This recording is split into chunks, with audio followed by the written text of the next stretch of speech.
प्रकाशित वाक्य 6 अध्याय से पढ़ेंगे। 7 मोहरों का खोला जाना। फिर मैंने देखा कि मेमने ने उन 7 मोहरों में से एक को खोला और उन चारों प्राणियों में से एक का गर्जन का सा शब्द सुना। मैंने दृष्टि की और देखो एक श्वेत घोड़ा है और उसका सवार धनुष लिए हुए है और उसे एक मुकुट दिया गया और वह जय करता हुआ निकला कि और भी जय प्राप्त करे। जब उसने दूसरी मुहर खोली तो मैंने दूसरे प्राणी को यह कहते सुना, फिर एक और घोड़ा निकला जो लाल रंग का था। उसके सवार को यह अधिकार दिया गया कि पृथ्वी पर से मेल उठा ले, ताकि लोग एक दूसरे का वध करें, और उसे एक बड़ी तलवार दी गई। जब उसने तीसरी मुहर खोली तो मैंने तीसरे प्राणी को यह कहते सुना, मैंने दृष्टि की और देखो एक काला घोड़ा है और उसके सवार के हाथ में एक तराजू है, और मैंने उन चारों प्राणियों के बीच में से एक शब्द यह कहते सुना, दिनार का सेर भर गेहूं और दिनार का 3 सेर जौ पर तेल और दाखरस की हानि ना करना। जब उसने चौथी मुहर खोली तो मैंने यानी यूहन्ना ने चौथे प्राणी का शब्द यह कहते सुना, मैंने दृष्टि की और देखो एक पीला सा घोड़ा है और उसके सवार का नाम मृत्यु है और अधोलोक उसके पीछे पीछे है, और उन्हें पृथ्वी की 1/4 पर यह अधिकार दिया गया कि तलवार और अकाल और मरी और पृथ्वी के वन पशुओं के द्वारा लोगों को मार डालें। जब उसने 5वीं मुहर खोली तो मैंने वेदी के नीचे उनके प्राणों को देखा जो परमेश्वर के वचन के कारण और उस गवाही के कारण जो उन्होंने दी थी वध किए गए थे। उन्होंने बड़े शब्द से पुकार कर कहा, हे स्वामी, हे पवित्र और सत्य, तू कब तक न्याय ना करेगा और पृथ्वी के रहने वालों से हमारे लहू का बदला कब तक न लेगा। उनमें से हर एक को श्वेत वस्त्र दिया गया और उनसे कहा गया कि और थोड़ी देर तक विश्राम करो, जब तक कि तुम्हारे संगी दास और भाई जो तुम्हारे समान वध होने वाले हैं उनकी भी गिनती पूरी ना हो ले। जब उसने 6वीं मुहर खोली तो मैंने देखा कि एक बड़ा भूकंप हुआ और सूर्य कंबल के समान काला और पूरा चंद्रमा लहू के समान हो गया। आकाश के तारे पृथ्वी पर ऐसे गिर पड़े जैसे बड़ी आंधी से हिलकर अंजीर के पेड़ में से कच्चे फल झड़ते हैं। आकाश ऐसा सरक गया जैसा पत्र लपेटने से सरक जाता है, और हर एक पहाड़ और टापू अपने अपने स्थान से टल गया। तब पृथ्वी के राजा और प्रधान और सरदार और धनवान और सामर्थी लोग और हर एक दास और हर एक स्वतंत्र पहाड़ों की खोह में और चट्टानों में जा छिपे और पहाड़ों और चट्टानों से कहने लगे, हम पर गिर पड़ो और हमें उसके मुंह से जो सिंहासन पर बैठा है और मेमने के प्रकोप से छिपा लो, क्योंकि उनके प्रकोप का भयानक दिन आ पहुंचा है। अब कौन ठहर सकता है? इजराइल के 1,44,000 लोग। इसके बाद मैंने पृथ्वी के चारों कोनों पर 4 स्वर्गदूत खड़े देखे। वे पृथ्वी की चारों हवाओं को थामे हुए थे, ताकि पृथ्वी या समुद्र या किसी पेड़ पर हवा ना चले।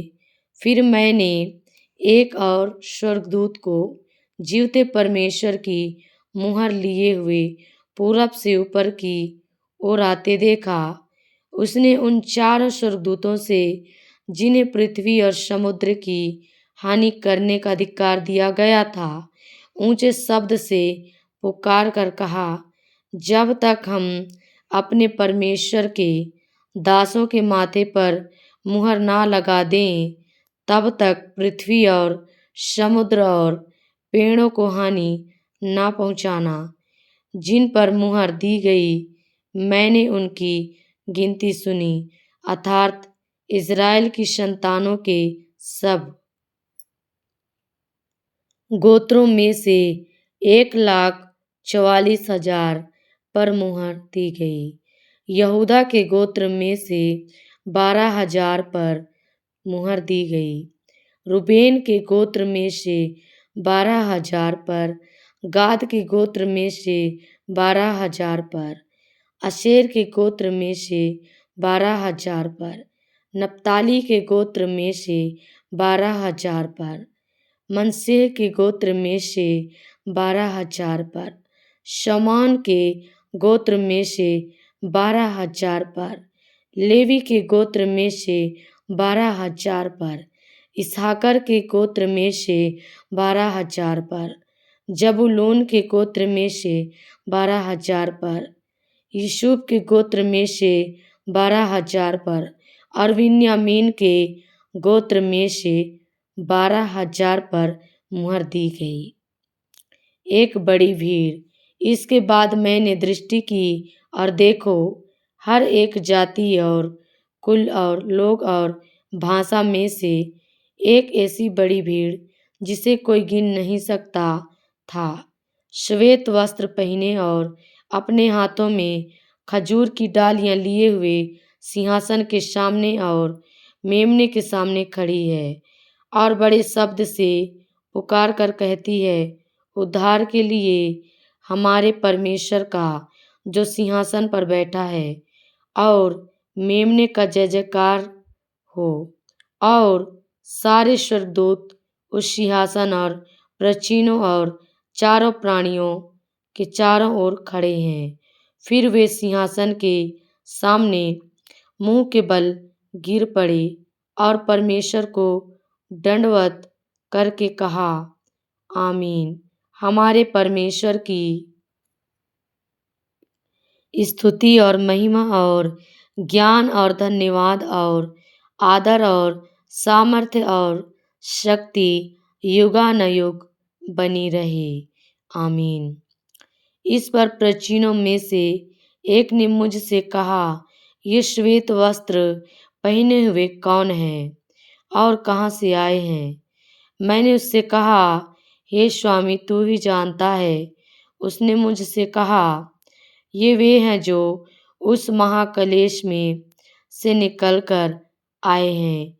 इन्होंने अपने अपने वस्त्र मेमने के लहू में धोकर श्वेत किए हैं।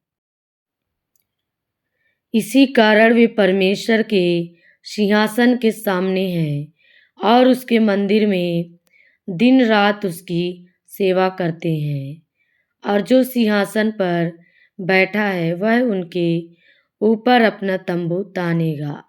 वे फिर भूखे और प्यासे ना होंगे, और ना उन पर धूप ना कोई तपन पड़ेगी, क्योंकि मेमना जो सिंहासन के बीच में है उनकी रखवाली करेगा और उन्हें जीवन रूपी जल के स्रोतों के पास ले जाया करेगा।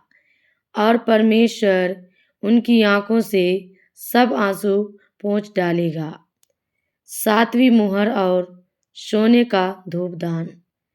जब उसने सातवीं मुहर खोली तो स्वर्ग में आधे घंटे तक सन्नाटा छा गया। तब मैंने उन सातों स्वर्गदूतों को देखा जो परमेश्वर के सामने खड़े रहते हैं, और उन्हें 7 तुरहियां दी गईं। फिर एक और स्वर्गदूत सोने का धूपदान लिए हुए आया और वेदी के निकट खड़ा हुआ और उसको बहुत धूप दिया गया कि सब पवित्र लोगों की प्रार्थनाओं के साथ सोने की उस वेदी पर जो सिंहासन के सामने है चढ़ाए। उस धूप का धुआं पवित्र लोगों की प्रार्थनाओं सहित स्वर्गदूत के हाथ से परमेश्वर के सामने पहुंच गया। तब स्वर्गदूत ने धूपदान लेकर उसमें वेदी की आग भरी और पृथ्वी पर डाल दी, और गर्जन और शब्द और बिजलियां और भूकंप होने लगी। 7 तुरहियां। तब वे सातों स्वर्गदूत जिनके पास 7 तुरहियां थी उन्हें फूंकने को तैयार हुए। पहले स्वर्गदूत ने तुरही फूंकी और लहू से मिले हुए ओले और आग उत्पन्न हुई,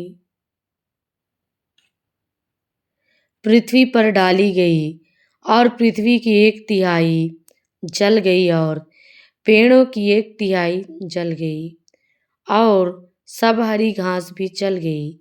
दूसरे स्वर्गदूत ने तुरही फूंकी तो मानो आग सा जलता हुआ एक बड़ा पहाड़ समुद्र में डाला गया, और समुद्र का 1/3 लहू हो गया, और समुद्र की 1/3 प्राणी मर गए, और 1/3 जहाज नष्ट हो गए।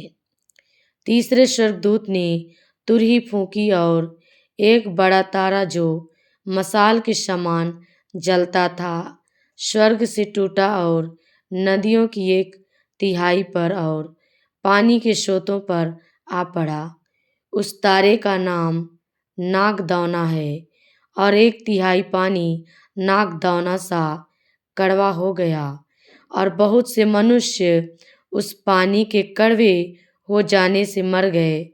चौथे स्वर्गदूत ने तुरही फूंकी और सूर्य की 1/3 और चांद की 1/3 और तारों की 1/3 पर आपत्ति आई, यहाँ तक कि उनका 1/3 अंग अंधेरा हो गया, और दिन की 1/3 में उजाला ना रहा, और वैसे ही रात में भी।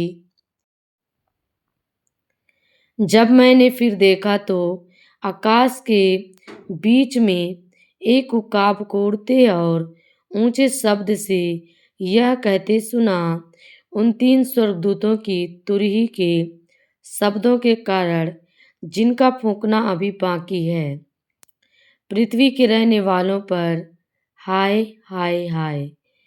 जब 5वें स्वर्गदूत ने तुरही फूंकी तो मैंने स्वर्ग से पृथ्वी पर एक तारा गिरता हुआ देखा, और उसे अथाह कुंड की कुंजी दी गई।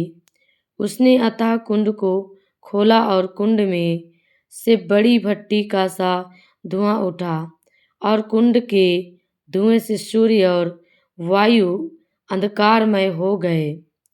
उस धुएं में से पृथ्वी पर टिड्डियां निकलीं, और उन्हें पृथ्वी के बिच्छुओं की सी शक्ति दी गई। उनसे कहा गया कि न पृथ्वी की घास को, न किसी हरियाली को, न किसी पेड़ को हानि पहुंचाए, केवल उन मनुष्यों को हानि पहुंचाए जिनके माथे पर परमेश्वर की मुहर नहीं है। उन्हें लोगों को मार डालने का तो नहीं, पर 5 महीने तक पीड़ा देने का अधिकार दिया गया, और उनकी पीड़ा ऐसी थी जैसे बिच्छू के डंक मारने से मनुष्य को होती है। उन दिनों में मनुष्य मृत्यु को ढूंढेंगे और ना पाएंगे, और मरने की लालसा करेंगे, और मृत्यु उनसे भागेगी। उन टिड्डियों के आकार लड़ाई के लिए तैयार किए हुए घोड़ों जैसे थे, और उनके सिरों पर मानो सोने के मुकुट थे, और उनके मुंह मनुष्यों के जैसे थे। उनके बाल स्त्रियों के बाल जैसे, और दांत सिंहों के दांत जैसे थे। वे लोहे की सी झिल्लम पहने थे, और उनके पंखों का शब्द ऐसा था जैसा रथों और बहुत से घोड़ों का जो लड़ाई में दौड़ते हों। उनकी पूंछ बिच्छुओं की सी थी और उनमें डंक थे और उन्हें 5 महीने तक मनुष्यों को दुख पहुंचाने की जो शक्ति मिली थी वह उनकी पूंछों में थी। अथाह कुंड का दूत उन पर राजा था। उसका नाम इब्रानी में अबदोन और यूनानी में अपुल्योन है। पहली विपत्ति बीत चुकी, देखो अब इसके बाद 2 विपत्तियां और आने वाली हैं। जब छठवें स्वर्गदूत ने तुरही फूंकी तो सोने की वेदी जो परमेश्वर के सामने है उसके सींगों में से मैंने ऐसा शब्द सुना मानो कोई छठवें स्वर्गदूत से जिसके पास तुरही थी कह रहा है, उन 4 स्वर्गदूतों को जो बड़ी नदी फरात के पास बंधे हुए हैं खोल दे। वे चारों दूत खोल दिए गए जो उस घड़ी और दिन और महीने और वर्ष के लिए मनुष्यों की 1/3 के मार डालने को तैयार किए गए थे। उनकी फौज के सवारों की गिनती 20 करोड़ थी। मैंने उनकी गिनती सुनी।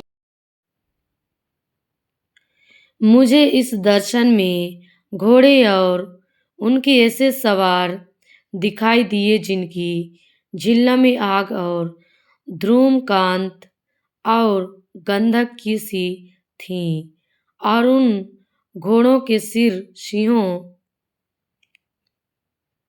के सिरों के समान थे और उनके मुंह से आग, धुआं और गंधक निकलते थे।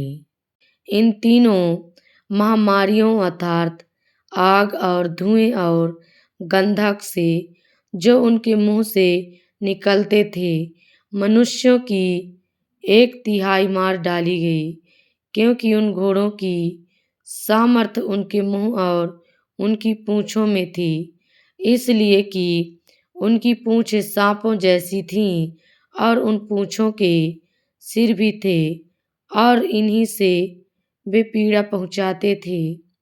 बाकी मनुष्यों ने जो उन मरियों से ना मरे थे अपने हाथों के कामों से मन ना फिराया कि दुष्ट आत्माओं की और सोने और चांदी और पीतल और पत्थर और काठ की मूर्तियों की पूजा ना करें, जो ना देख ना सुन ना चल सकती हैं और जो खून और टोना और बेविचार और चोरी उन्होंने की थी उनसे मन ना फिराया। स्वर्गदूत और छोटी पुस्तक। फिर मैंने एक और शक्तिशाली स्वर्गदूत को बादल ओढ़े हुए स्वर्ग से उतरते देखा। उसके सिर पर मेघधनुष था, उसका मुंह सूर्य के समान और उसके पांव आग के खंभे के समान थे। उसके हाथ में एक छोटी सी खुली हुई पुस्तक थी। उसने अपना दाहिना पांव समुद्र पर और बायां पृथ्वी पर रखा और ऐसे बड़े शब्द से चिल्लाया जैसा सिंह गरजता है, और जब वह चिल्लाया तो गर्जन के 7 शब्द सुनाई दिए। जब 7 गर्जन के शब्द सुनाई दे चुके तो मैं लिखने पर था, पर मैंने स्वर्ग से यह शब्द सुना, जो बातें गर्जन के उन 7 शब्दों से सुनी हैं उन्हें गुप्त रख और मत लिख। जिस स्वर्गदूत को मैंने समुद्र और पृथ्वी पर खड़े देखा था उसने अपना दाहिना हाथ स्वर्ग की ओर उठाया और जो युगानुयुग जीवता है और जिसने स्वर्ग को और जो कुछ उसमें है और पृथ्वी को और जो कुछ उस पर है और समुद्र को और जो कुछ उसमें है सृजा, उसी की शपथ खाकर कहा, अब तो और देर ना होगी। वरन सातवें स्वर्गदूत के तुरही फूंकने पर होने वाले शब्द के दिनों में परमेश्वर का गुप्त मनोरथ उस सुसमाचार के अनुसार जो उसने अपने दास भविष्यवक्ताओं को दिया पूरा होगा।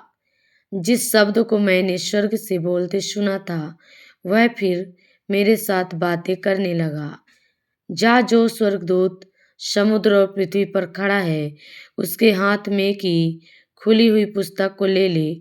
मैंने स्वर्गदूत के पास जाकर कहा, यह छोटी पुस्तक मुझे दे। उसने मुझसे कहा, ले इसे खा ले, यह तेरा पेट कड़वा तो करेगी पर तेरे मुंह में मधु सी मीठी लगेगी। अतः मैं वह छोटी पुस्तक उस स्वर्गदूत के हाथ से लेकर खा गया। वह मेरे मुंह में मधु सी मीठी तो लगी पर जब मैं उसे खा गया तो मेरा पेट कड़वा हो गया। तब मुझसे यह कहा गया, तुझे बहुत से लोगों और जातियों और भाषाओं और राजाओं के विषय में फिर भविष्यवाणी करनी होगी। दो गवाह। फिर मुझे नापने के लिए एक सरकंडा दिया गया और किसी ने कहा, उठ परमेश्वर के मंदिर और वेदी और उसमें उपासना करने वालों को नाप ले, पर मंदिर के बाहर का आंगन छोड़ दे, उसे मत नाप, क्योंकि वह अन्य जातियों को दिया गया है और वे पवित्र नगर को 42 महीने तक रौंदेंगी।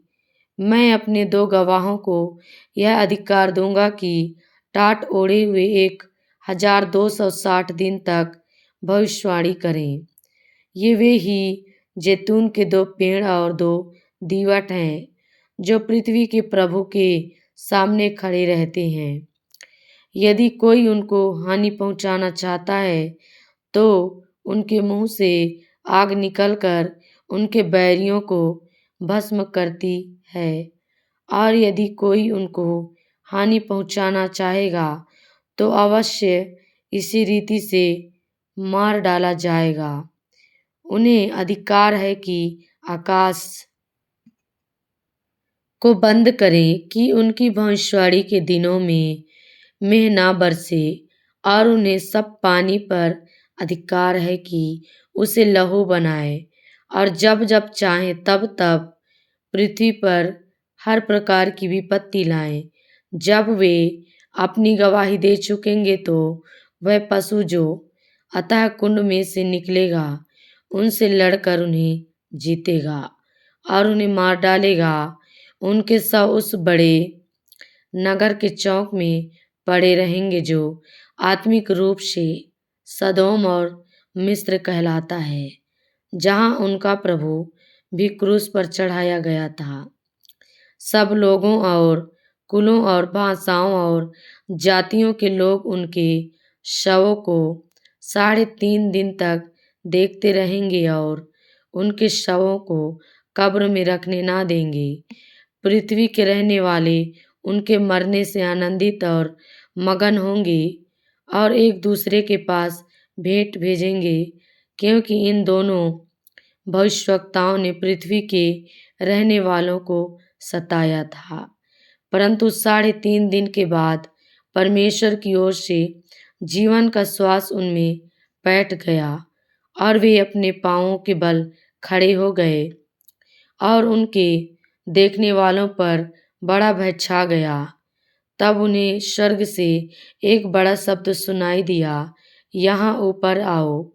यह सुन वे बादल पर सवार होकर अपने बैरियों के देखते देखते स्वर्ग पर चढ़ गए। फिर उसी घड़ी एक बड़ा भूकंप हुआ और नगर का 10वां भाग गिर पड़ा, और उस भूकंप से 7,000 मनुष्य मर गए और शेष डर गए और स्वर्ग के परमेश्वर की महिमा की। दूसरी विपत्ति बीत चुकी, देखो तीसरी विपत्ति शीघ्र आने वाली है। 7वीं तुरही। जब 7वें दूत ने तुरही फूंकी तो स्वर्ग में इस विषय के बड़े बड़े शब्द होने लगे। जगत का राज्य हमारे प्रभु का और उसके मसीह का हो गया और वह युगानुयुग राज करेगा। तब 24 प्राचीन जो परमेश्वर के सामने अपने अपने सिंहासन पर बैठे थे, मुंह के बल गिरकर परमेश्वर को दंडवत करके यह कहने लगे, हे सर्वशक्तिमान प्रभु परमेश्वर जो है और जो था, हम तेरा धन्यवाद करते हैं कि तूने अपनी बड़ी सामर्थ्य को काम में लाकर राज्य किया है। जातियों ने क्रोध किया पर तेरा प्रकोप आ पड़ा और वह समय आ पहुंचा है कि मरे हुओं का न्याय किया जाए और तेरे दास भविष्यवक्ताओं और पवित्र लोगों को और उन छोटे बड़ों को जो तेरे नाम से डरते हैं बदला दिया जाए और पृथ्वी के बिगाड़ने वाले नष्ट किए जाएं। तब परमेश्वर का जो मंदिर स्वर्ग में है वह खोला गया और उसके मंदिर में उसकी वाचा का संदूक दिखाई दिया और बिजलियां और शब्द और गर्जन और भूकंप हुए और बड़े ओले पड़े। स्त्री और अजगर। फिर स्वर्ग में एक बड़ा चिन्ह दिखाई दिया, अर्थात एक स्त्री जो सूर्य ओढ़े हुए थी और चांद उसके पांव तले था और उसके सिर पर 12 तारों का मुकुट था। वह गर्भवती हुई और चिल्लाती थी क्योंकि प्रसव की पीड़ा में थी। एक और चिन्ह स्वर्ग में दिखाई दिया और देखो एक बड़ा लाल अजगर था जिसके 7 सिर और 10 सींग थे और उसके सिरों पर 7 राज मुकुट थे। उसकी पूंछ ने आकाश के तारों की 1/3 को खींचकर पृथ्वी पर डाल दिया। वह अजगर उस स्त्री के सामने जो जच्चा थी खड़ा हुआ कि जब वह बच्चा जने तो उस बच्चे को निगल जाए। वह बेटा जनी जो लोहे का दंड लिए हुए सब जातियों पर राज्य करने पर था और वह बच्चा एकाएक परमेश्वर के पास और उसके सिंहासन के पास उठाकर पहुंचा दिया गया और वह स्त्री उस जंगल को भाग गई जहां परमेश्वर की ओर से उसके लिए एक जगह तैयार की गई थी कि वहां वह 1260 दिन तक पाली जाए। फिर स्वर्ग में लड़ाई हुई। मिकाईल और उसके स्वर्गदूत अजगर से लड़ने को निकले और अजगर और उसके दूत उससे लड़े परंतु प्रबल न हुए और स्वर्ग में उनके लिए फिर जगह न रही। तब वह बड़ा अजगर अर्थात वही पुराना सांप जो इब्लिस और शैतान कहलाता है और सारे संसार का भरमाने वाला है, पृथ्वी पर गिरा दिया गया और उसके दूत उसके साथ गिरा दिए गए। फिर मैंने स्वर्ग से यह बड़ा शब्द आते हुए सुना, अब हमारे परमेश्वर का उद्धार और सामर्थ और राज्य और उसके मसीह का अधिकार प्रकट हुआ है, क्योंकि हमारे भाइयों पर दोष लगाने वाला जो रात दिन हमारे परमेश्वर के सामने उन पर दोष लगाया करता था गिरा दिया गया है। वे मेमने के लहू के कारण और अपनी गवाही के वचन के कारण उस पर जयवंत हुए और उन्होंने अपने प्राणों को प्रिय न जाना, यहाँ तक कि मृत्यु भी सह ली। इस कारण हे स्वर्गों और उनमें रहने वालों मगन हो, हे पृथ्वी और समुद्र तुम पर हाय, क्योंकि शैतान बड़े क्रोध के साथ तुम्हारे पास उतर आया है क्योंकि जानता है कि उसका थोड़ा ही समय और बाकी है। जब अजगर ने देखा कि मैं पृथ्वी पर गिरा दिया गया हूँ, तो उस स्त्री को जो बेटा जनी थी सताया। पर उस स्त्री को बड़े उकाब के 2 पंख दिए गए कि सांप के सामने से उड़कर जंगल में उस जगह पहुंच जाए जहां वह एक समयों और आधे समय तक पाली जाए। और सांप ने उस स्त्री के पीछे अपने मुंह से नदी के समान पानी बहाया कि उसे इस नदी से बहा दे, परंतु पृथ्वी ने उस स्त्री की सहायता की और अपना मुंह खोलकर उस नदी को, जो अजगर ने अपने मुंह से बहाई थी, पी लिया। तब अजगर स्त्री पर क्रोधित हुआ और उसकी शेष संतान से, जो परमेश्वर की आज्ञाओं को मानते और यीशु की गवाही देने पर स्थिर हैं, लड़ने को गया और वह समुद्र के बालू पर जा खड़ा हुआ। हालेलुया। प्रभु की स्तुति हो। परमेश्वर सर्वशक्तिमान परमेश्वर आप सभी को आशीष दे। इन वचनों के द्वारा आप सभी को जय मसीह की।